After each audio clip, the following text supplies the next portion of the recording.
तीन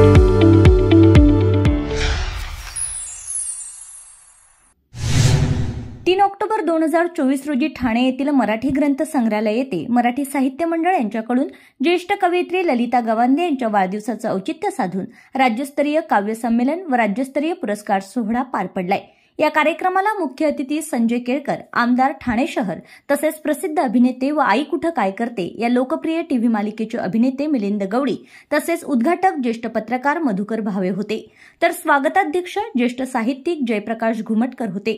त्याचप्रमाणे माजी संमेलनाध्यक्ष ज्येष्ठ कवी सुरेश लोहार, घनश्याम पांचाळ नांदेड, सिद्धार्थ कुलकर्णी, एकनाथ देसले मुरबाड, बापूसाहेब पाटील, सुदर्शन तारक, सुनंदा निकम, प्रणिता देवरे, ठाणे जिल्हा उपाध्यक्षा व डॉक्टर राजेंद्र कवडे, तर मुख्य संयोजिका विद्या वाहुले व ज्येष्ठ कवयित्री ललिता गवांदे ह्या हजर होत्या। यावेळी विविध मान्यवरांनी एकूणच साहित्य चळवळ व साहित्यावर आपले मौलिक विचार मांडले। अभिनेते मिलिंद गवळी यांनीही दिलखुलास चर्चा करून आपले विचार मांडले। यावेळी ज्येष्ठ पत्रकार मधुकर भावे यांना अत्यंत प्रतिष्ठेचा राज्यस्तरीय सावित्रीबाई फुले जीवनगौरव पत्रकार भूषण पुरस्कार मान्यवरांच्या हस्ते प्रदान करण्यात आलाय।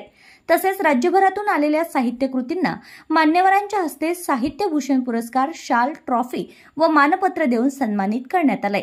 यामध्ये श्रीमती लीला प्रभाकर गाजरे, पाचपाकळू ठाणे, पुस्तक लेवांचा मेवा, हलका फुलका, तसेच नीलम देवेंद्र शेळटे, पंचशील नगर ठाणे, काव्यसंग्रह जगलेनी लिहिले, कवी संदीप मूलचंद पवार, पालघर, काव्यसंग्रह प्रतिकार, तसेच सुधाकर उत्तम चव्हाण यांचा खालापूर कादंबरी मृगजळ, त्यानंतर संतोष शामराव देसाई, बांद्रा मुंबई यांचा कथासंग्रह नाते अनामिक, तानाजी बबन धरणे, महाळ कादंबरी हेलपाटा, तसेच रघुनाथ रामचंद्र मोहिते, अंधेरी मुंबई कथासंग्रह विरंगुळा, संदीप प्रभाकर मनेरीकर, गोवा ललित संग्रह ओघळलेले मोती, कालिदास शंकरराव सूर्यवंशी, लातूर आत्मचरित्र, अनवाणी सूर्य या साहित्यिकांना व त्यांच्या साहित्यकृतींना यावेळी सन्मानित करण्यात आलं। या कार्यक्रमाला विविध मान्यवर, कवी, लेखक, पत्रकार व साहित्यप्रेमी हजर होते। त्यानंतर निमंत्रित कवींचे बहारदार कवी संमेलन पार पडलं।